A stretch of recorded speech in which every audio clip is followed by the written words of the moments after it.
I think we'll get started. Good morning, everyone. My name is Mike Rizzico, the GMAR, and I'm joined today by Scott Bush, who's our Vice President of Operations, and Chris Carrillo from Metro MLS. Just to go over things, I think you've all seen the governor's order. Basically, in the email we sent yesterday, basically says that all components of the practice of real estate and all the services related to it are legal and can continue to operate uninhibited. However, you do have to recognize the safety precautions that everyone is going through, meaning social distancing, cleaning everything, you going online, working from home, working remotely as much as you possibly can. Those are in effect in the order. There's also a maximum of 5 people that can be in any place at one time. So, for example, if you're at a showing and another client comes in or another realtor comes in and the group exceeds 5 people, you really somebody needs to go back to their car or wait. And also if, cleaning supplies, bring them with you, wipe everything down. You can't sanitize too much for the next several weeks. I was talking to a counterpart of mine in Dallas yesterday, and they said that in Dallas, they traced one outbreak to an open house. So a realtor who actually had coronavirus had an open house, and several people that came through it also came down with it and passed it on. So it was kind of an outbreak based on an open house. So it's kind of keeping that kind of thing in mind when if you're showing hot property or taking clients through, or listing appointments or whatever. The other thing is the market. This year or this month, we're experiencing the longest expansion in U.S. history, dating back, I think, to 2010. And because of that, the expansion is long. It's a little wobbly. It's getting old. And so just about any economic shock would kind of knock it off its track a little bit. And that certainly seems to have been the case with coronavirus. Listings are down nationwide. Showing time has a chart that shows showings down like 40% compared to last year at this time. So it certainly is impacting. I think we haven't seen a significant impact yet in our market. And by significant, I mean what they're seeing in Washington and in California and in New York. Those states have really been hit hard. They're basically on shutdowns. And the coasts always have higher highs and lower lows than we do, which is probably a good thing right now. It's good when things are bad, but we haven't seen the impact quite yet because generally markets are about 6 to 10 to 12 months from the coast to the middle of the country. And the coronavirus is probably speeding up that timetable. It's probably only going to be a couple of weeks, but we still are, we haven't felt the effects that other markets have. So we can get things started. If you want to look at the right hand of your screen, you can ask questions there, and Scott and Chris and I will chime in with answers as we go through. So I think Scott has a few comments that he wants to make first. So Scott, take it away. Decide more definitively, what we can do and what we can't do. But I think working within those parameters is something that has to be really considered and carried out with absolute resolute conviction. And what I'm getting at is let me just share an example with you, okay? We have most of our agents that are taking this seriously. We have some who are not, quite honestly. Oftentimes when there is a series of scheduled showings, the agents with their prospective buyers, clients, will line up maybe in 15-minute intervals or however the showings are scheduled. And what probably is a real good practice right now is to discuss with your sellers, if you have listings, discuss with your sellers if sellers are even going to allow anyone in the property, okay? But if they are, you want to limit how many people are in that property, and then take the precautions that are prescribed, such as, the hand washing. Maybe only have one person, and sometimes a seller, they have invoked themselves into this as well, or they are going to be the ones that are going to open doors. They're going to be the ones that are going to open cabinetry. they're going to be the ones who are handling everything, and nobody touches anything else. So whatever system you adopt, you probably should adopt some sort of system like that. But some of the issues we're seeing are, and this has happened numerous times, where agent will show up and there's a line of patiently waiting agents with their clients to see a property, and someone will say, well, yeah, I'm just going to barge right in and bypass these things, and this is way overblown and things like that, and there's really no room for that. That's why I think you want to get some sort of rules in place for any and all showings. So, but other than that, I think that with the governor's directive, a lot of the uncertainty has been satisfied, because I was getting just inundated with calls saying, "Are we going to shut down? What can we do? What can't we do?" So at least we know somewhat what we can do now, and we also know what measures we can take to sort of mitigate or minimize the spread of this virus. Hopefully, prevent it altogether in the daily activities that you do in practicing real estate. So I'll leave it as that for now, because I know there's probably going to be a bunch of questions.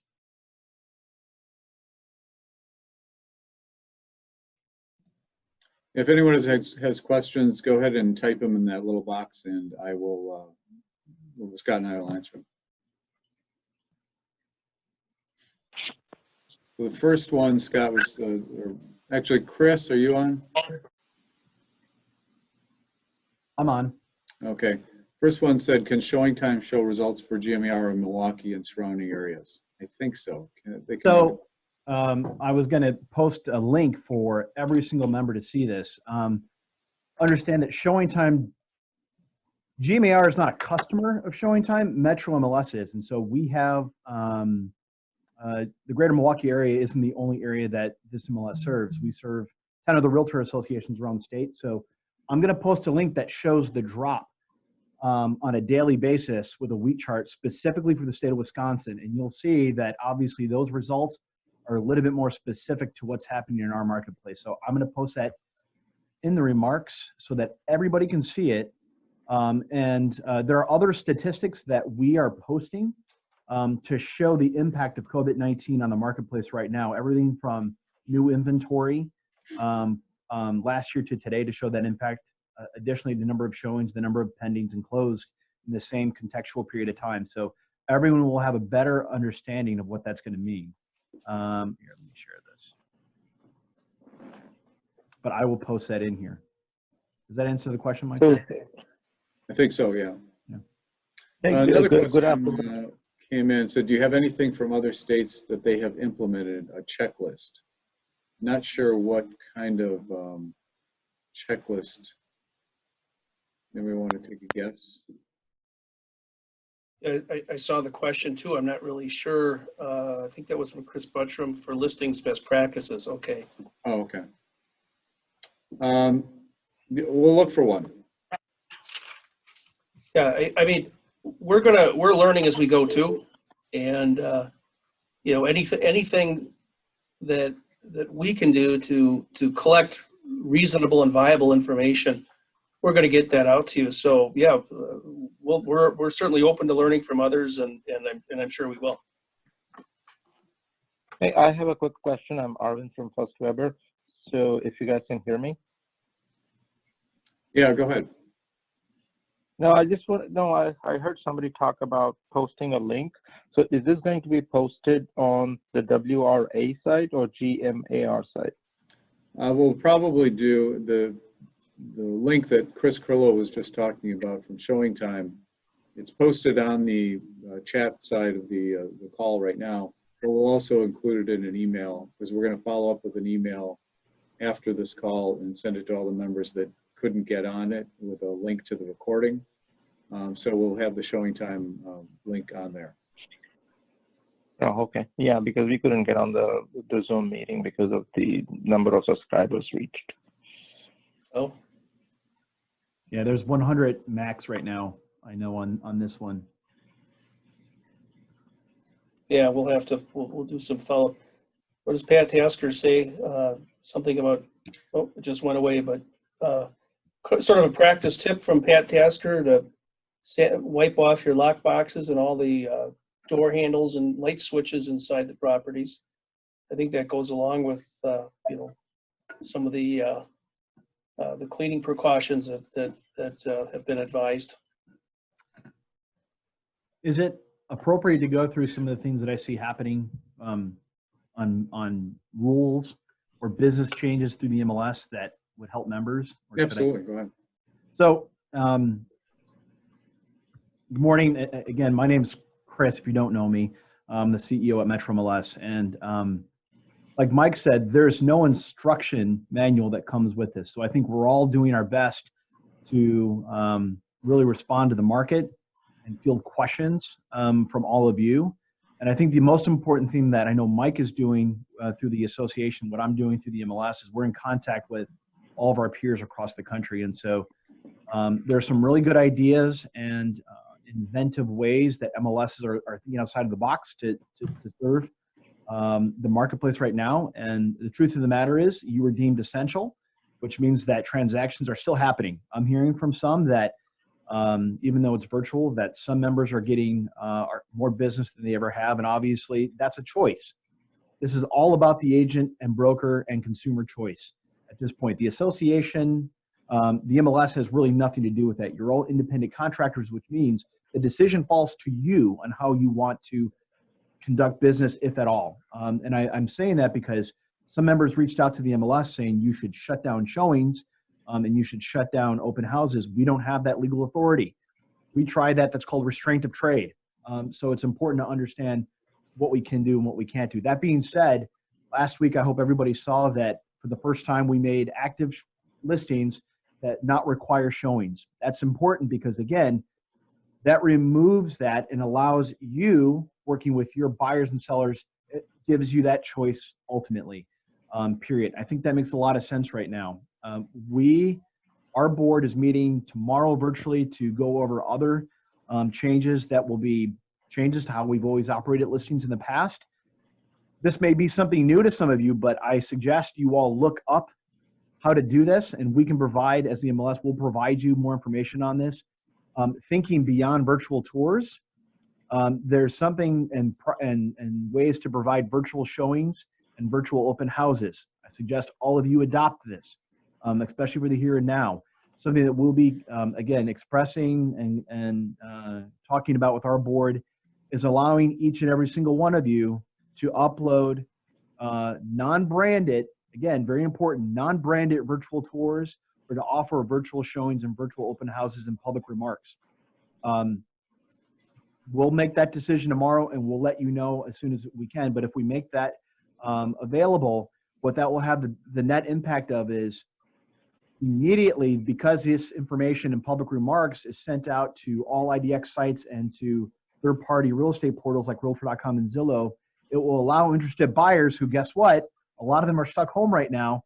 It'll allow them to see those URLs and click on this information in a way where they'll be able to engage with you virtually. So just stay tuned for that because we're going to be discussing that and making changes through the MLS, as well as we're going to be rolling out a Zoom series very much like this, except our cap will be 300 members. I don't know how frequently, but at least every other day, if not every day, called Getting to Know Your MLS. This is a good time. We're all inside to go ahead and kick the tires of the MLS. There's a lot there that most members don't know even exist. And so we'll be holding daily or close to daily short sessions on coming in and learning things about how to get better statistics from your MLS, other hidden gems like functionality, how to do this, how to do that within your MLS. And we'll incentivize it. So 300 members that join, we'll do a daily drawing for a gift card for somebody that wants to come in. And the net result is you're at home, learn about the MLS, and maybe win a gift card in the process. Okay, we had one question from Jessica who said her broker provided her with a letter to be able to travel and show that she's essential. She said, what about clients and buyers going to showings? It's an interesting question. We're not at the point where martial law has been enacted, but still someone might, be challenged by a member of the police police force or something like that about being out and about. Clearly, that was a broker that provided a letter to their agent. I'll ask, I'm going to talk to legal hotline, Gov Evers legal hotline, and ask them for a little clarity there. I assume that a letter from the broker, similar to the one that the agent received, would probably suffice to prove there's a reason why the person's out and about. But I'll get an answer from our attorneys and post it on our website and in the future emails. My guess is it's going to be okay because law enforcement is giving a lot of, well, they have discretion, of course, and they have discretion to make judgment calls and decisions. And if real estate is a essential service, well, we obviously need buyers and sellers to even have real estate. So I think it's but as Mike just said, we'll check into that. That's one of the other things we'll follow up with. One person said, "Are homes still able to be sold if showings are not allowed?" You can still show a home. All the components of the transaction are still legal. It's just you have to use a great deal of discretion in making sure everybody's safe and clean. And somebody previously had asked about, is it the buyer's responsibility or the seller's responsibility or their agent's responsibility to keep things clean? It's everyone's responsibility. You can't sanitize something too much. So bring sanitary wipes or hand sanitizer, put it on everything. So you're not going to go wrong with that. And can I jump on that, Mike? Yeah. Because we've received this question quite a bit. And it's good to kind of air this out in this group with Scott being on here. The question that I received yesterday, it is very commonplace, or it has been on delayed properties, especially with the tight inventory and the competitive nature of the market.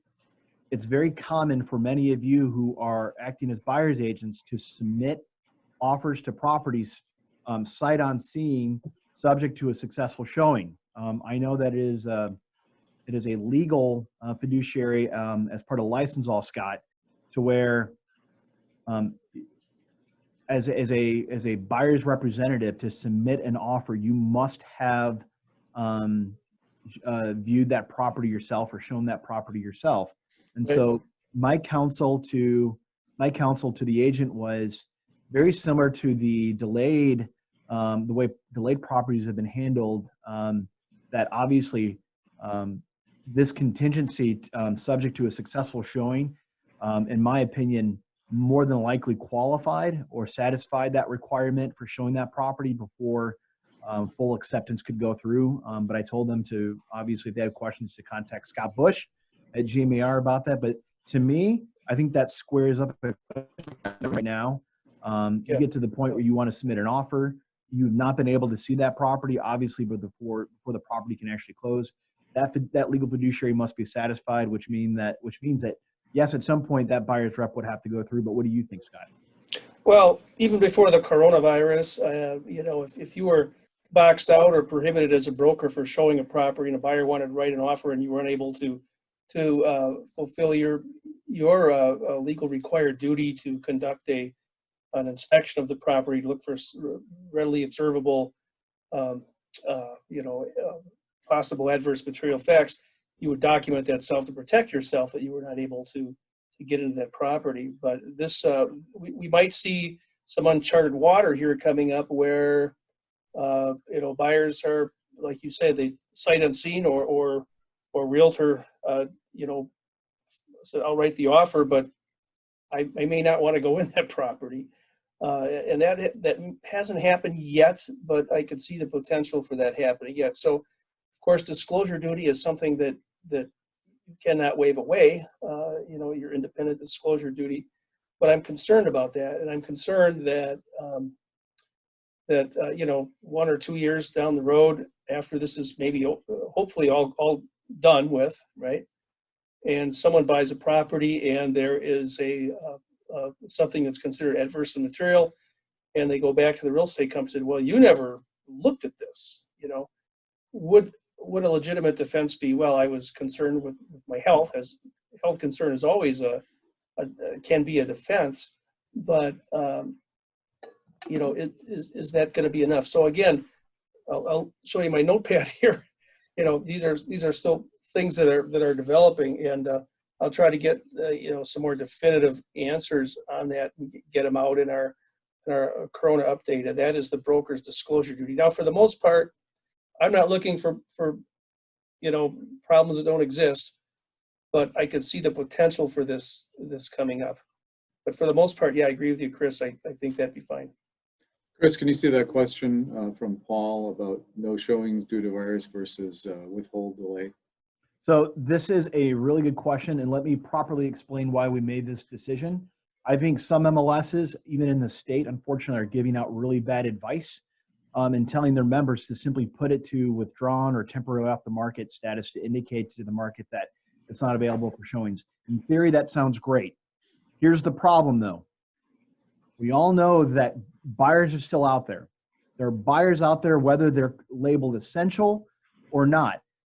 Those that are especially at home that are still viewing the marketplace, what are they doing? They're looking at third-party sites.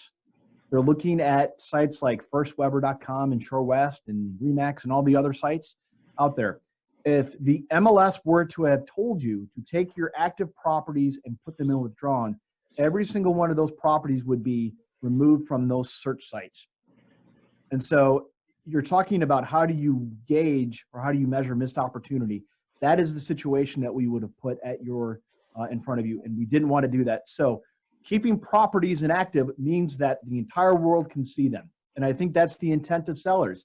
They may feel very uncomfortable right now to show that, and I think we all understand that.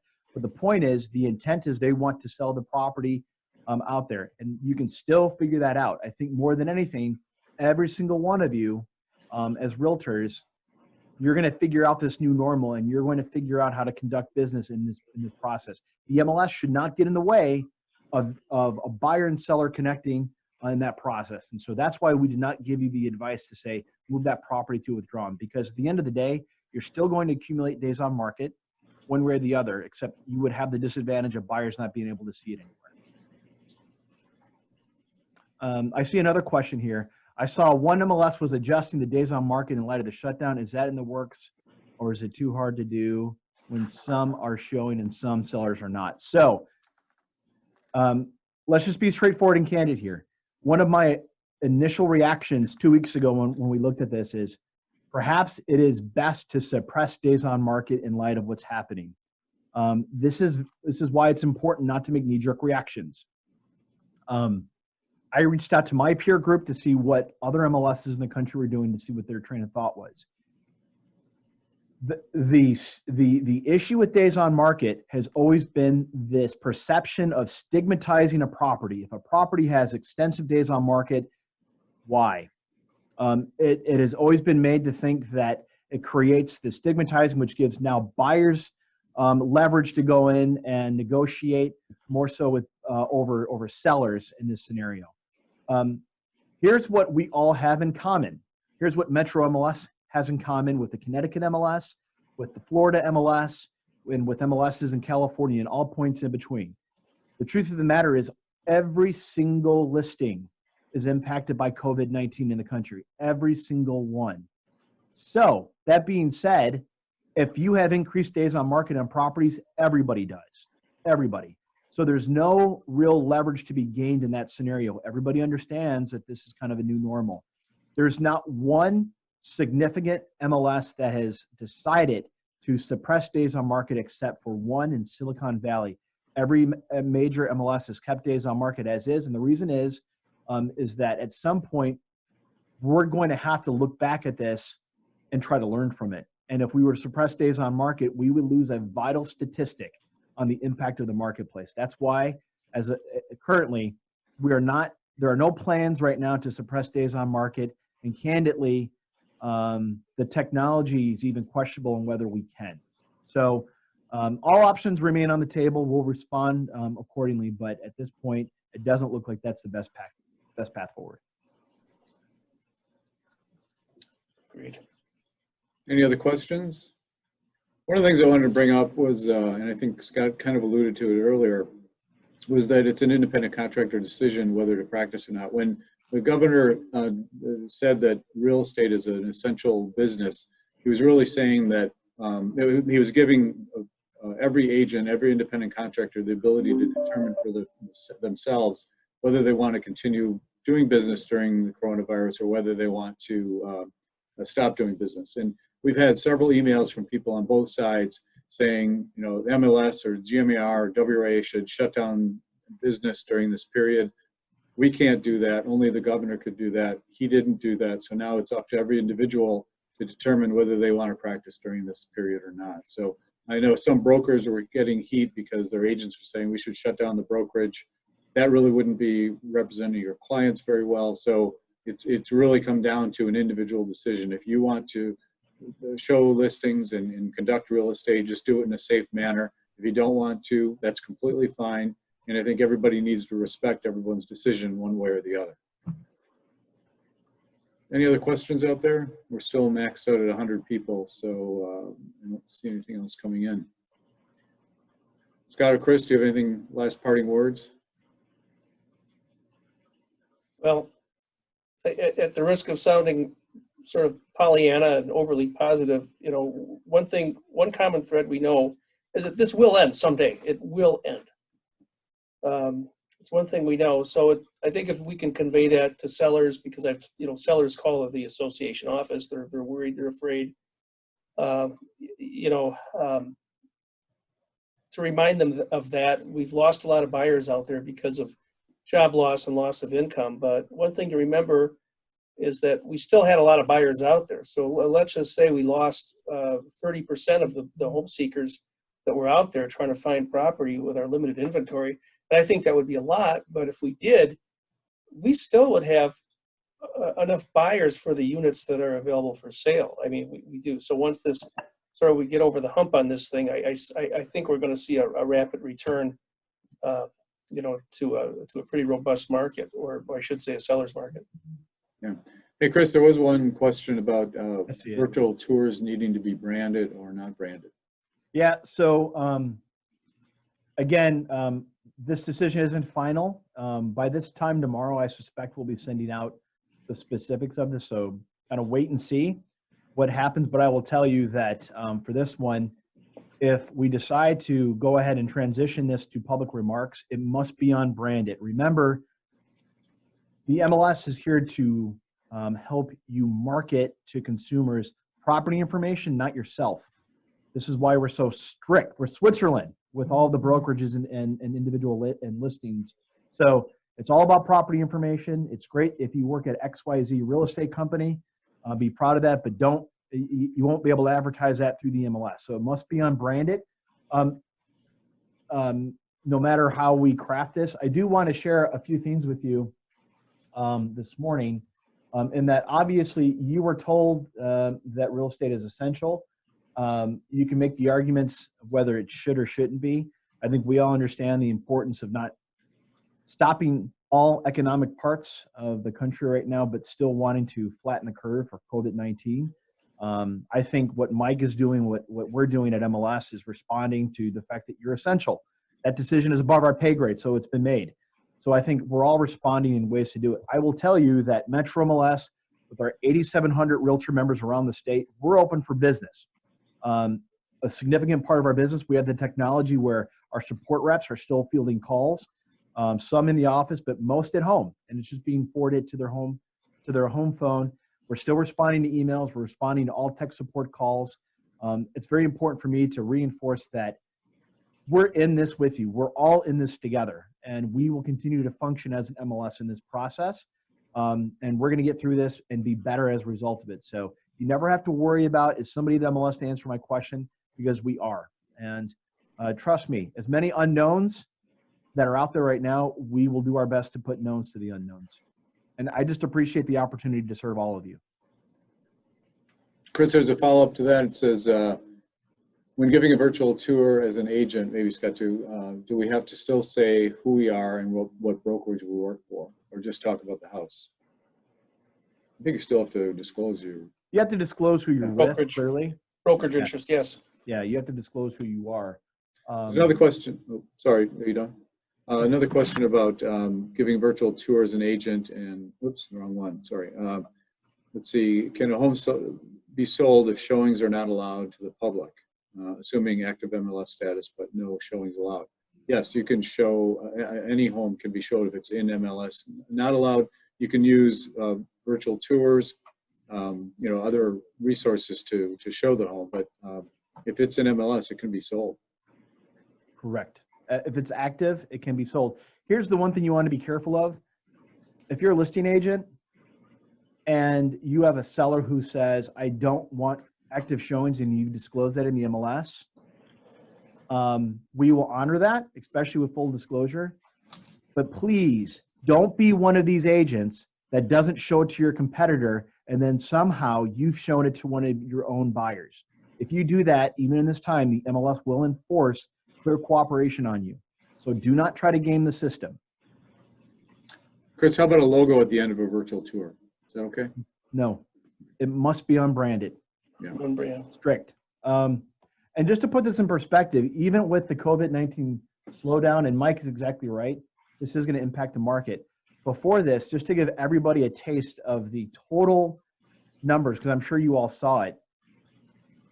At this point in time, and we're just in March, MLS has already recorded $1.437 billion of real estate transactions. To put that in comparison, that's more than 210 million over last year.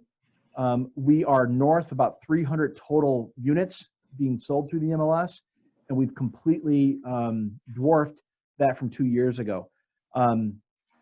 That's a lot of activity that will still, I think, continue in some way, shape, or form, especially because we know there's this pent-up demand of buyers still in the marketplace. So it's important that we remain open as much as we can and adapt to this new normal, because it's like the movie says, if you build it, they will come. I have a feeling that there'll still be a lot of interested buyers that want to work with you to try to close transactions in this process. That's why it is not up to the MLS to play health department and shut down your business. We want to accommodate you as best we can. Yeah, that's a good point. It kind of goes to the next question about eliminating open houses and multiple showings at the same time. That's really a property by property issue. If you have I'm guessing like a first time buyer, maybe $300,000 house in a good school district, you're going to have cars, probably 5 or 6 cars parked outside.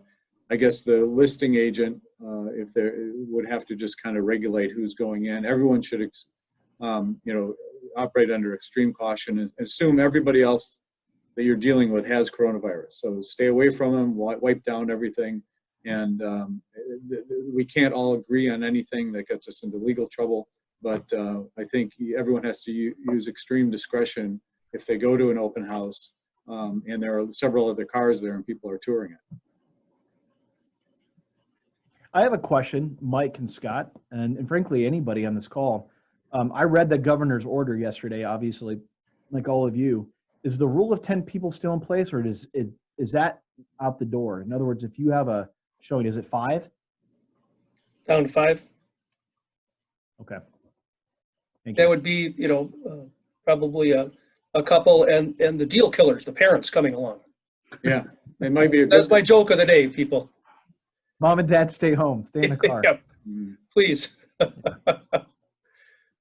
I saw a question come up, something about, can we just all agree to, as companies, can we all agree with one another to shut down open houses? That's what we just addressed that one. Yeah, it's just I just want to mention the word antitrust in there as well. Yeah.